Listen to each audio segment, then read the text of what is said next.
Manning, Vice Chair, Youth Education, Cultural Affairs. Ruth Saunders, Vice Chair of PES Committee. Brandon Smith, Chair of the Health Environment Social Services Committee. Good evening and welcome. My name is Denise Peterson. I am the co-chair of the Economic Development and Employment Committee. Well, Carl Gordon, Chair of Landmarks and Plans. Dwight Smith, representative to the Atlantic Yards Quality of Life Committee. Betty Bush, Chair of Youth Education, Cultural Affairs. Cheryl Gallups, Vice Chair of Transportation and Public Safety. Leonard Jordan, First Vice Chair, Community Board 2, and Chair of the Finance and Personnel Committee. Jessica Thurston, Secretary of the Board. Welcome, I'm Barbara Zoller, Gringo Parks Committee and Second Vice Chair. Andrew Leskowski, Co-Chair of the Parks Committee. Thank you. Can I have approval for the agenda?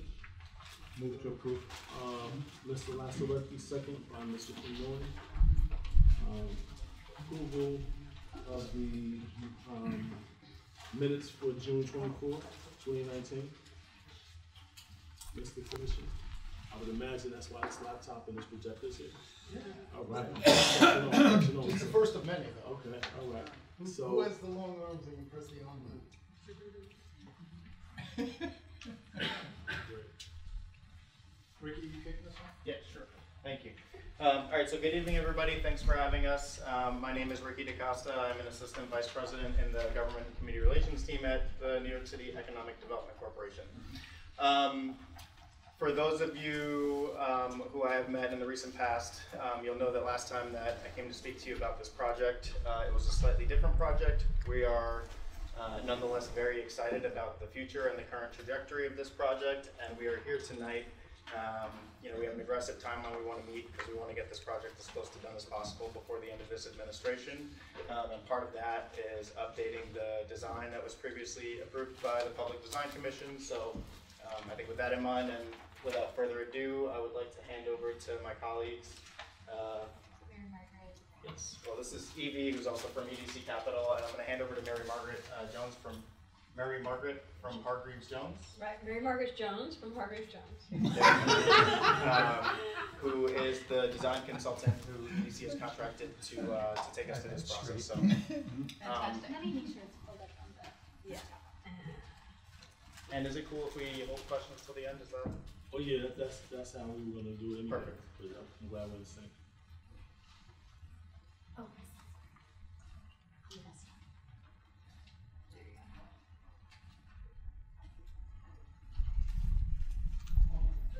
I'm going to view.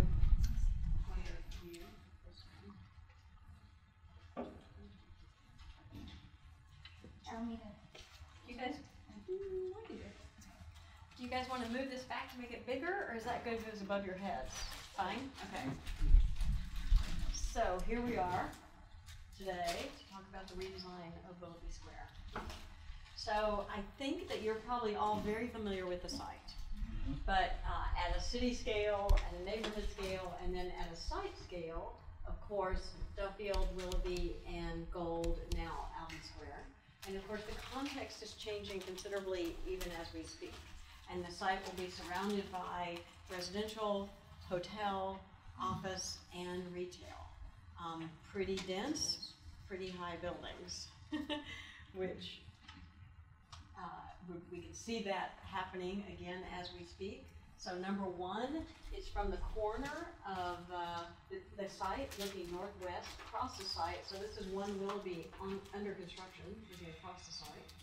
Then number two is looking directly east to west, looking across the hotel. And then looking across west to east.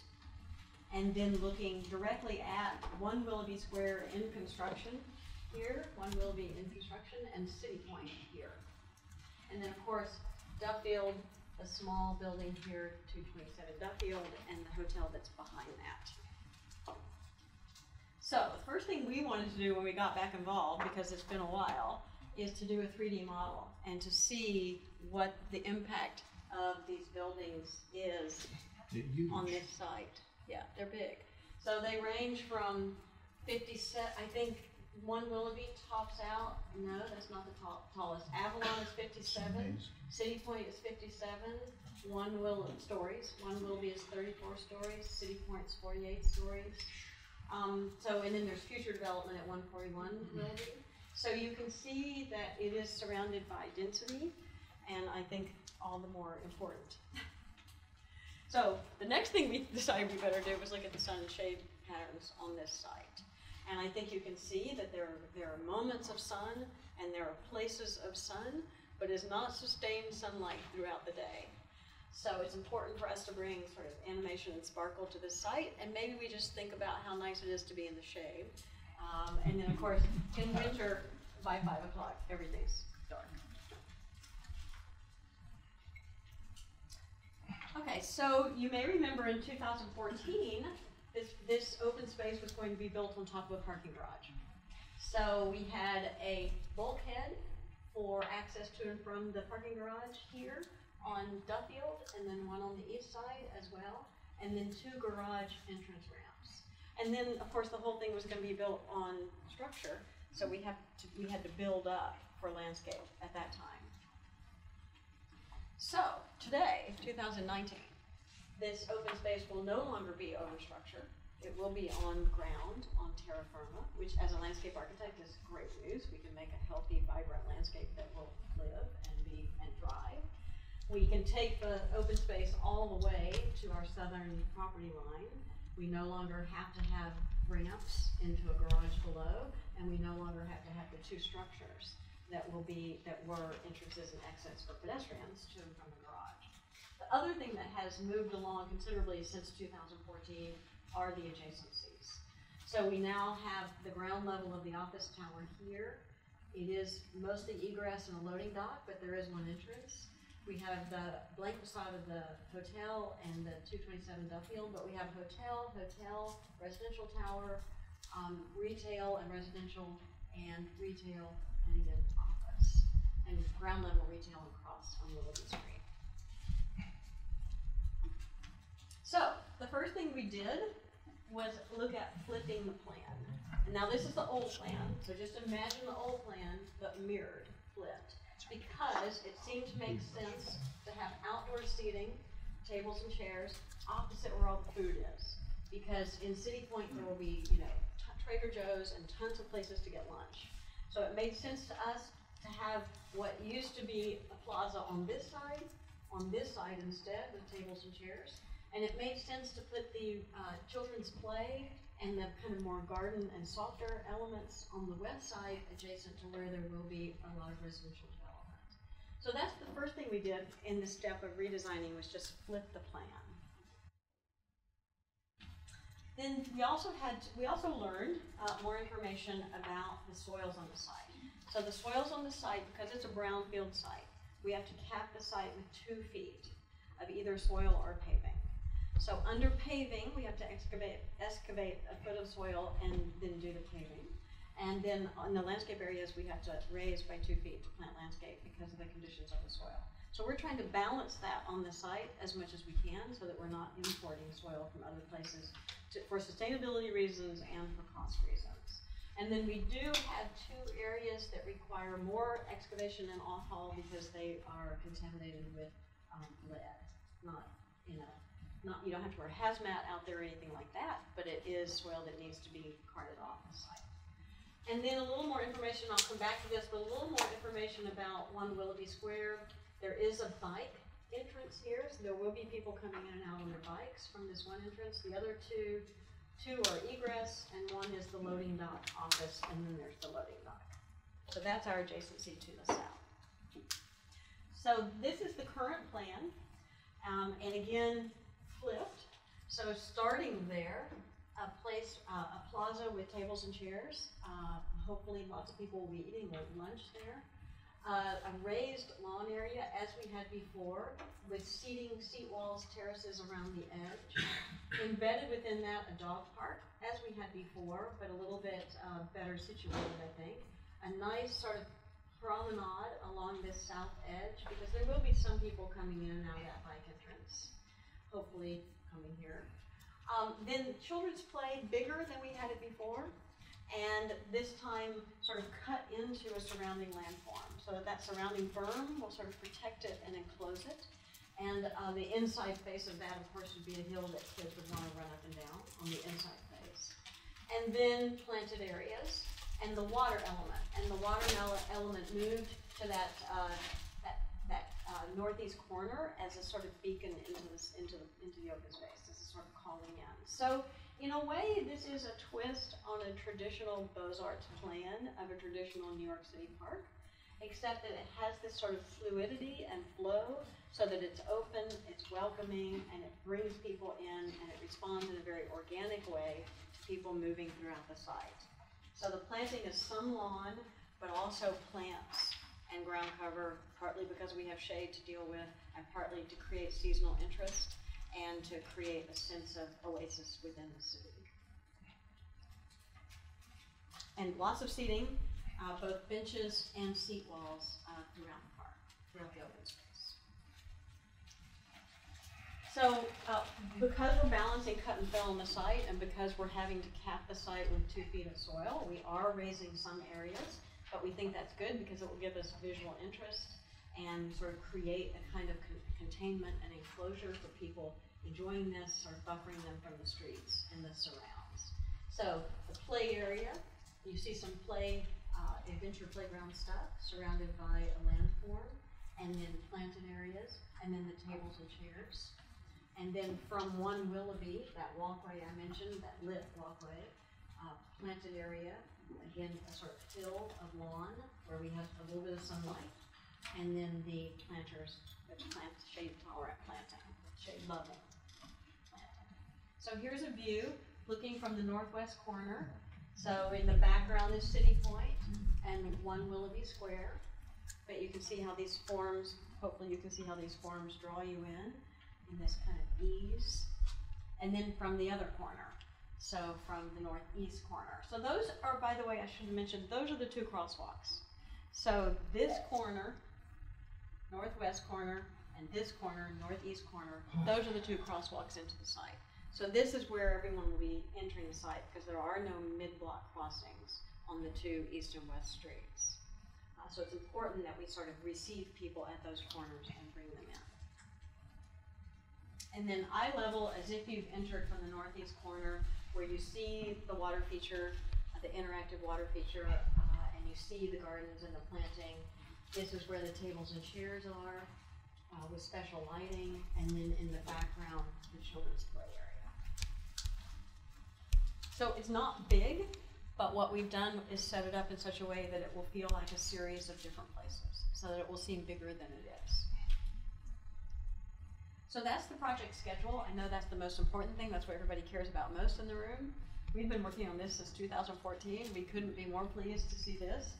We will go to bid a year from now, and then we will open the project 2 years from now. I just want to add as a caveat on the timeline,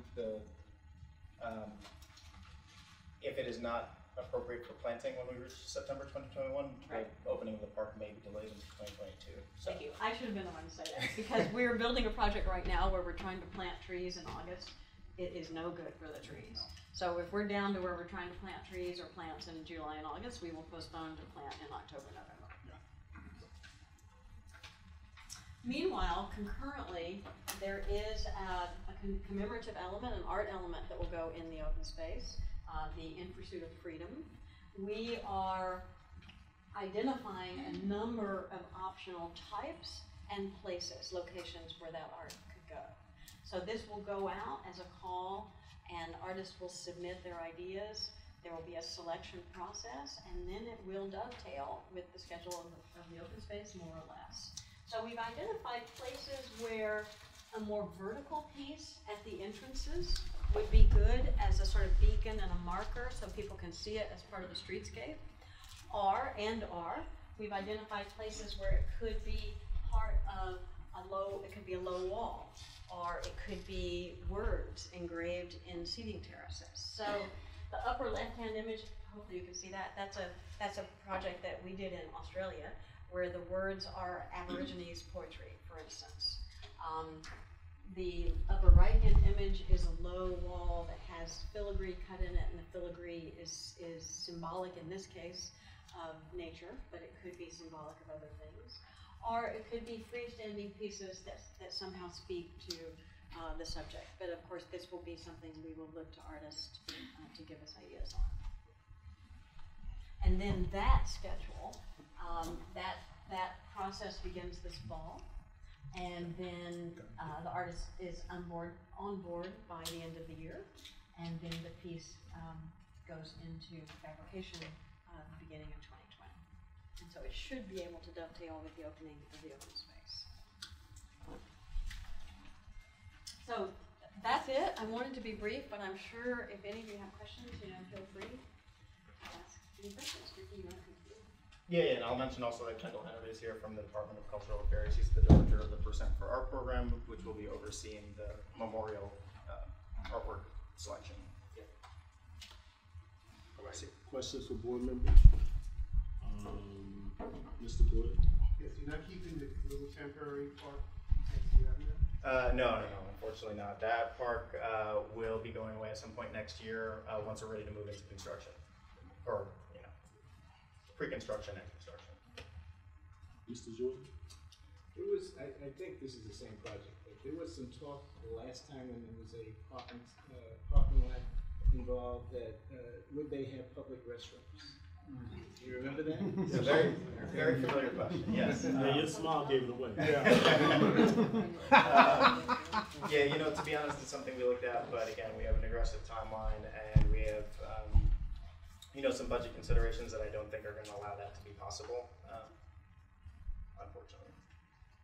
So there wouldn't be any at all? No, there's no public restrooms contemplated in this design. Mr. Flunoy? Okay, restrooms, fine. What about water fountains and things along those lines? Absolutely. Dogs and people will have water fountains. So there will be drinking fountains for dogs and drinking fountains for people. And then, of course, the interactive water feature for people and a little interactive water feature for dogs in the dog play. Julia? The dog park seems a little bit smaller than before, and I remember people have been talking about a dog park since the early 2000s, and people have been studying it in the neighborhood. So if that could be a little bit bigger, I think that would be well received. And then maybe with regards to the restrooms, maybe not incorporating it now, but thinking about a potential future site for a restroom. Should you have budget in the future, maybe a good thing to plan for. The dog park is as big, it's just put into one spot. So it was sort of a dog leg, it's now one. Just to give you a sense of scale, it's bigger than the dog park that was just built at Domino. Which is tiny. Which is tiny, Super so it's tiny. bigger than that. So I wanted to assure you it's bigger than that, but we will take a second look at that. Is there any actual play equipment for young children, or just a run-around place? Oh no, play equipment in here. So we're still working on that because play equipment has to have a fall zone. So we're working on the fall zones. But this piece that you see right here, we're contemplating as one of the big climbing domes that has ropes within it so you can climb. This piece we're contemplating as a spinner. So you get on it and you spin around and around and around. And then, shoot, help me out. This piece is also like a spinner thing. Oh, you hang on to it and you spin. So we're going for a theme of sort of space and flight. So spinning around, hanging on to something, spinning around, or climbing in a big dome. Yeah. Is it fenced in to keep the children from running off because they outrun their parents usually? We're hoping that the berm and the seawall around it will do the trick. So it's not fenced on this side, but that interior, opening to the interior. But it is enclosed on all the other sides. Yes, you mentioned something about an Institute of Freedom that's going to be artwork, I believe. What are you exactly looking for, and why that particular name? So we tried largely to pay tribute to the work that was done, a decade or so ago. In Pursuit of Freedom was identified through a competitive procurement that the city did. It's a collaboration between the Brooklyn Historical Society, the Irondale Ensemble, and Weeksville. And basically they proposed a series of exhibits, of which the one here would be one, commemorating the abolitionist past of Brooklyn. So that is an RFP that happened, like I said, about a decade ago, where they were selected, and we tried to build on the work that was done already on this, and pick up where we left off. And that same group of organizations will be involved in the selection process going forward. So you have themes, you have different themes that's gonna be with this, Institute of Freedom is gonna return. So Yeah. So the overall concept of Institute of Freedom will be the theme, and so artists will sort of use that, those concepts to really inspire what they're going to do as an artwork, permanent artwork. Just wondering, was there any discussion about closing off any of these streets or doing any traffic calming? Not that we are aware of. It is certainly, I mean, we have talked about how great it would be to have, a sort of mid-block crossings, mid-block calmings, but we're not in control of that, so. Yeah, I think that'd be more along the lines of something DOT would study, but I think we do want this space to be open. Ms. Vanish? Yeah, I think will any of the design elements include like a place where a small musical group might perform, or when they have these public piano music for a day, or those kinds of things? I don't mean a big concert venue, but a small little musical bus. So here is the plaza with the tables and chairs. Here are stepped up seating terraces. So they almost form a kind of audience area. So we think that this central open space here is the perfect venue for a temporary stage or the piano on wheels or any of those kinds of performances that happen in a kind of ad hoc way. So we've left the center of the park open, or the open space. You may remember earlier, the water feature was right in the center. So we've moved the water feature to be more of a beacon, more toward the entrance where people are coming in, and let that center space open for flexible events. Mr. Russell? Yeah. Since you mentioned the bathroom and the restraints you have right now, a question with that, are the trees that you kind of alluded to in the design feature, are they actual trees that's where you're planning to put them? And if so, I would really recommend something. Obviously, if you plan a future restroom, it's got to be close to where the eating facility is. And the places where you have full of trees, which, you're going to run into a problem if 10 years from now you get the budget and want to remove trees just to put a restroom facility. You really now fit a definite area for the restroom. And not just, populated with trees, and then we're going to have the problem 10 years from now about removing trees. I think that that's a good point, we will definitely take a look at that. I think that in the future, a restroom would be better as a streetscape element on the edge of the plaza rather than inboard in the landscape areas. It'll be safer that way too, if it's more part of the edge on the side. Whatever, but you know what I'm talking about. Yeah, that's a good point. Yeah, I'm just kind of curious. Once this is completed, who's going to be responsible for the maintenance of the park? And are you going to have an equipment and maintenance shed somewhere in the location? That's the thing that we're looking at right now. I will say that we are kind of in discussions with an entity to potentially take over operations and maintenance going forward.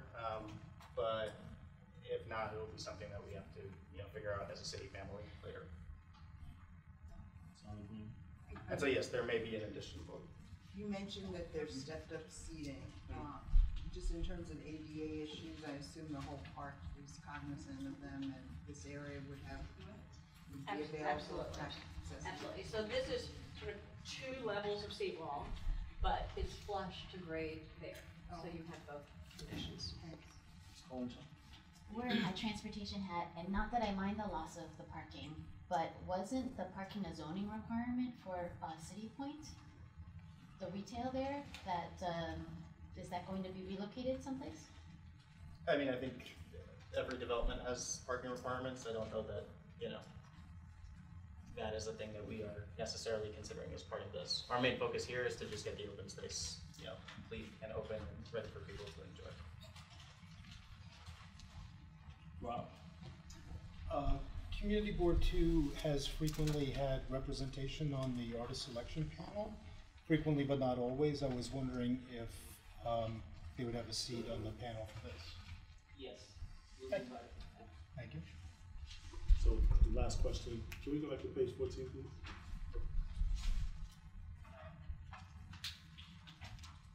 So, looking at this rendering, can you point out for me where the dog park is? Yeah, it's tan, that's the fence around it, so it's there. And how high is the fence? 36, 42 inches, 4 feet. 4 feet? I was trying to do it in inches, 4 feet, that's easier. And that's 4 feet all the way around? Yeah, with two entrance gates. And could you point out for me where the chairs would be for individuals who'd like to have a meal, sitting class? The tables and chairs? Tables and chairs. Yeah, they're all there. And approximately how many tables and chairs do you anticipate with? We're right now, we've shown about 20, but you know, I think there's flexibility. There's room for more, or it will still feel okay if there's more. And if we can go to the rendering 12. Okay, so from the top there, right, I guess this is similar to the rendering page 20.